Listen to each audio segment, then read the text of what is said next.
किसी ने क्या लिखा है कि कभी कभी ज़िंदगी को स्टेबल रखने के लिए बहुत से रिश्तों में से एग्जिट लेना पड़ता है। यार, ये जो रिश्ते अल्लाह ने बनाए हैं ना, ये बहुत कीमती हैं।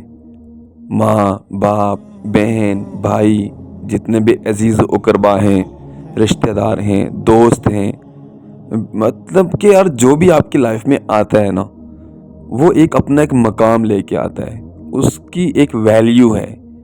आप अगर इन सबको लेकर साथ चलते हो तो कह सकते हैं कि ज़िंदगी आपकी स्टेबल है। लेकिन अगर आपने रिश्ता छोड़ दिया, निभाना छोड़ दिया और साथ लेके चलना छोड़ दिया और फिर आप समझो कि मेरी लाइफ स्टेबल है, तो यार ये गलत है। वो कभी स्टेबल लाइफ नहीं होगी।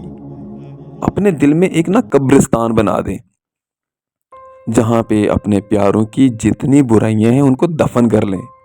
सबको साथ लेके चलें, मोहब्बत से, प्यार से, चाहत से। याद रखना, ज़िंदगी आज है, कल पता नहीं हो ना हो। यार कुछ अच्छी यादें तो दुनिया के लिए छोड़ के जाएं। कोई याद तो करे कि कोई दुनिया में कोई इंसान आया था, कोई बंदा आया था यार, कमाल का बंदा था।